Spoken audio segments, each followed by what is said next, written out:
Continue our thoughts on Elimination Chamber with Cody Rhodes officially laying down the gauntlet to The Rock. And he did this in Perth, Australia, at Elimination Chamber on Saturday. And look, The Rock had said before this event, if Cody were to say anything that upset him, The Rock would hop on a plane. He'd be there in minutes to slap the taste out of Cody's mouth again. That didn't happen. But what we did get was another exchange for Cody Rhodes that did not involve The Rock. It involved Seth Rollins, with Rollins stepping up after Cody said that he was essentially going to challenge The Rock anytime, anywhere, any place. It didn't matter. He was laying down the challenge. Seth Rollins stepped up and said again that he would be there basically in Cody's corner if that match were to take place. Now, are we actually going to get Cody Rhodes versus The Rock?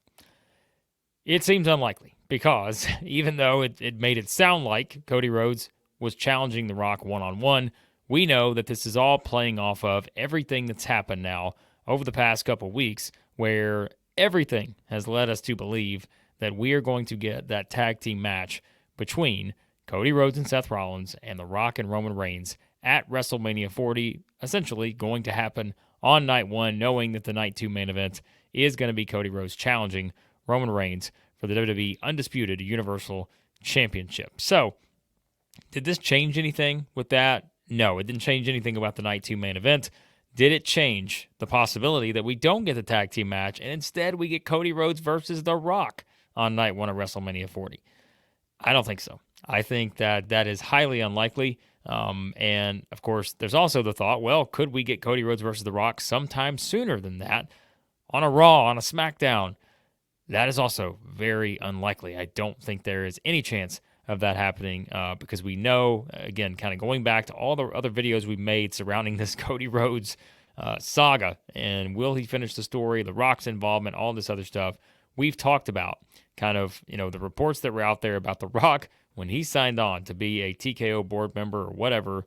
Everything involved in that included a match this year at WrestleMania, whether that's a main event, however you want to, kind of point towards, like that's basically the angle. And so if you go by that, I think you kind of know that if The Rock's wrestling and he's not training for a Raw or a SmackDown, he's training for WrestleMania is what he's training for. And so we know also that The Rock is going to be on SmackDown on Friday. So we know he's going to have something to say about that. We know Raw is going to take place on Monday before then.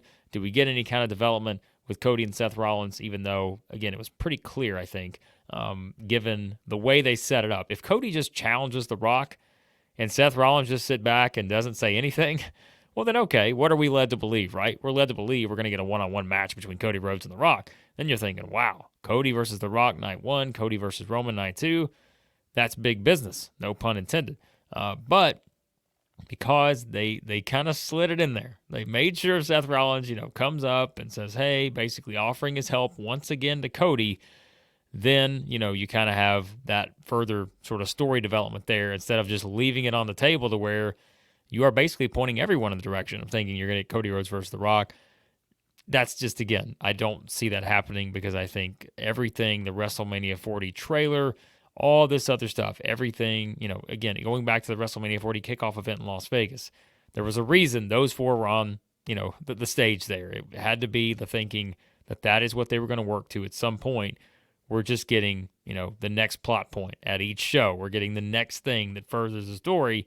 And since you don't have The Rock and Roman Reigns on every single week right now, it is something where you kind of have to maybe slowly move things along a little bit. And we said, too, look, after the WrestleMania 40 kickoff event, we're like, you're still a long way away from this thing happening in Philadelphia, right? This two-night event in Philadelphia is still a long way away. And so you've got plenty of time to build what you need to build. The night two main event's set. But now they're just doing the little bitty things to get you closer to that night one main event, which, again, is likely, I would think, going to be that tag team match, Cody Rhodes and Seth Rollins versus The Rock and Roman Reigns.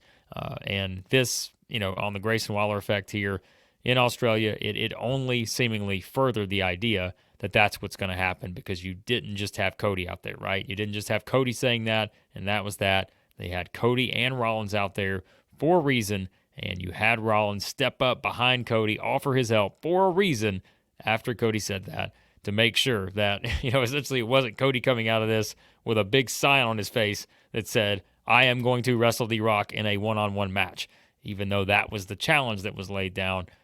Having Seth's involvement with it makes it a little bit, more to play with, I think, for The Rock and Roman Reigns now on SmackDown on Friday. And maybe that is where we officially get the challenge laid down for a tag team match. I thought maybe this was going to be it. I thought maybe this would be where, you bring these two to this, kind of segment for the Grayson Waller Effect. You've got Waller, you've got Theory out there thinking, all right, maybe this is where Cody and Rollins ultimately come up with this, plan or whatever, and they officially make the tag team challenge. We didn't get it. Like I said, we got a little bit more vague, more than just straightforward, hey, here's the challenge. But I think they're leading you in the direction that we all pretty much know we're getting towards. Now, here's another question, though, to ask coming out of this. Is there a chance that we get Cody Rhodes versus The Rock at some point in the future? Maybe it's not, this year's WrestleMania. Is that something that could happen? Well, we know the answer to that. It's all going to be dependent on how this thing unfolds with this Bloodline story at WrestleMania 40 and beyond. Because if we're of the belief that Cody is going to finish the story at WrestleMania 40, and if we're of the belief that, as I'm sure if you've watched this channel before, you've seen the video, the thing blew up, looking at all the little hints that The Rock gave potentially in that SmackDown promo that he did when he was on SmackDown last week, the week before, whatever, breaking down all the little things that happened in that promo segment that maybe made you believe that he is going to turn on Roman Reigns, and he was telling everybody basically to their face without them noticing. That's all going to be dependent on, how that unfolds. If The Rock actually turns on Roman Reigns, well, there's no reason to have a Cody Rhodes versus The Rock match, right? You're never going to have that singles match between the two. But if he doesn't, maybe there's another little wrinkle here in the storyline to where The Rock stays heel. You still have some kind of involvement there. Sure, maybe eventually we could get a Cody Rhodes versus The Rock match. Maybe a singles match will happen between the two at some point. Who knows, right? But it's too early to know whether that is even a possibility without looking at what I think is a very likely idea that The Rock is going to turn on Roman Reigns. We just don't know when it's going to happen. But, if we believe those little bitty hints from that promo that were there, seemingly just lead you down this little trail, yeah, it seems like a Cody Rhodes versus Rock match may not happen anytime soon or ever. But, hey, at least it's one to kind of think about, depending on if they decide to keep The Rock heel. And if The Rock stays heel, hey, you got the biggest heel out there versus the biggest babyface out there in Cody Rhodes. You would have to do that match at some point, right? But I don't know if we're going to get it, and I don't think that what Cody said at Elimination Chamber is going to lead to a singles match with The Rock anytime soon, although maybe they have another idea. They're like, you know what, we're going to throw this match out on free TV. I'm just kidding. There's no chance that happens. But again, we'll see, because there's a lot of intrigue now moving forward. You at least have the thought that, this is what we're getting to. We're getting to interactions in a match form between all of these guys, and The Rock's going to be involved. Does he accept the singles challenge? Do we get the tag team match? You guys know what I think. Let me know what you think in the comments. Do you think we're actually going to get a singles match between Cody Rhodes and The Rock? Or do you think it is clear as day at this point that we are getting this night one tag team match, and maybe it is made official on the next edition of SmackDown when The Rock makes his return and will be side by side with Roman Reigns? So let me know what you guys think about this particular challenge from Cody, what you thought of the Grayson Waller segment there involving Cody at Elimination Chamber, and your predictions moving forward here. Now, what's the next step in this story when The Rock and Roman Reigns show up on SmackDown this upcoming week? So, again, appreciate you guys watching. Hit that subscribe button. New channel here. Just enjoy talking wrestling, but let me know what you think, and we'll talk more, I'm sure, as The Rock will have plenty to say, and I'm sure we'll break down every single word of it when he returns to SmackDown.